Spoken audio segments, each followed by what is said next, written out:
Hey guys, Sancho Panda here with a pet tutorial about feeding and fusing uncommon pets. Now let's assume that you've seen my other video about maxing common pets and you've already done that, and then you want to fuse two of those common pets together. Let's see, I've got two penguins here who are maxed at level 30 common. This one's attack far and electric, this one's attack far and heal. I think I want my heal to be the second ability, so I'm going to put this penguin on the left. Plus he's a karate penguin, so he's pretty awesome.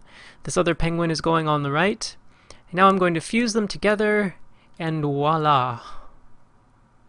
Righteous! You unlocked a new ability, Heal. So now we have this...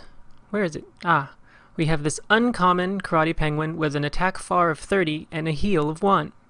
Now to get his attack all the way up to level 50, which is what the uncommon abilities will max at, if you max the common abilities and then you fuse, to get that first ability all the way up to level 50 is going to take 8,527 feet. If that sounds bad, getting the second ability from level 1 all the way up to level 50 is going to take 16,319 feet. Now the reason this costs so much is because not only does your second ability need to go up more levels than your first ability, but it also takes more feed per level to level up your second ability than it did your first. So if you're thinking in the long run and I want to max 2 uncommon pets to make a rare, if you want to do that the old-fashioned way where you're maxing both abilities all the way up to level 50, you're looking at about 31,200 feed that you're going to have to be feeding into those pets. So really there are actually 2 ways that you can approach maxing uncommon pets and then fusing them into rares.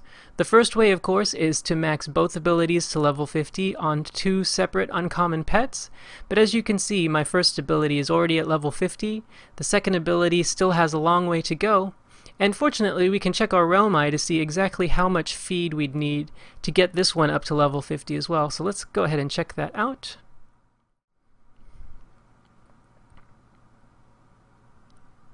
Okay, so here are my 2 Helmbots that I'm going to be fusing, and as you can see, to get this other one all the way up to level 50 is still going to cost me another 7,791 feed. So that's going to be feed that's going into this second ability that will not be going into the first ability. Not only that, but in order to get this one up to level 50 and this one up to level 50, I'm going to have to pay for both of them twice.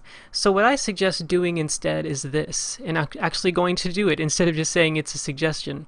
As you can see, this other bot, this Helm bot, and the way I get this to show up on Realm Eye is I just get the pet to follow me, I go into a realm, and then I can go to my Realm Eye and I can click on this Pet Yard tab and it shows up.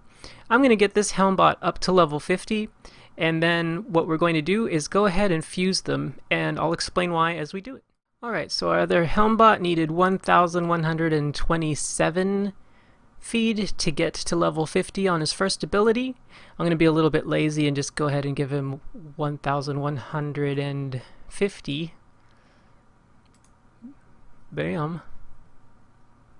Here we go. Just a little bit more. Alright, now we have maxed both pets in their first ability to level 50, and you notice this one's at level 42 and the other one's at level 41. So that means when I fuse them together, it might drop back down to level 41, but that's not too big a deal. Alright, so let's talk about fusing and why I'm doing this. It's really simple. I have 2 automatons here.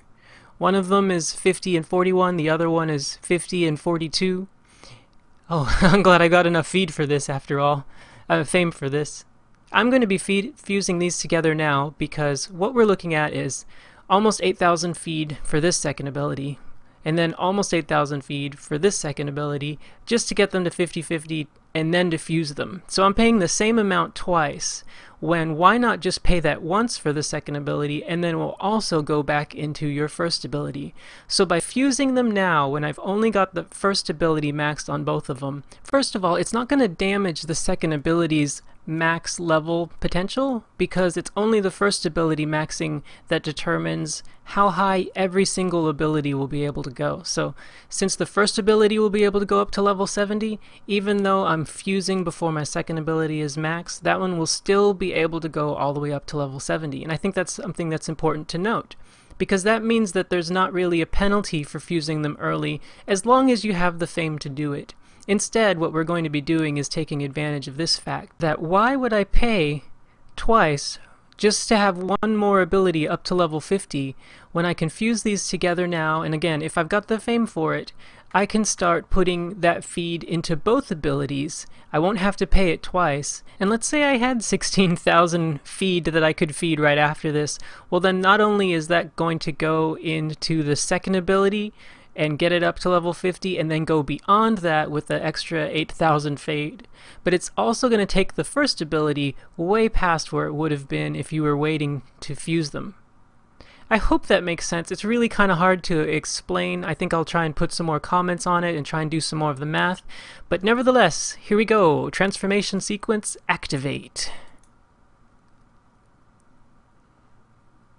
Yeah, Funkatron! I was hoping I would get that and not the one with the underbite. Yes, that ends this tutorial on a positive note. You will see my Funkatron, who has electric ability and heal, following my knight around. Take care.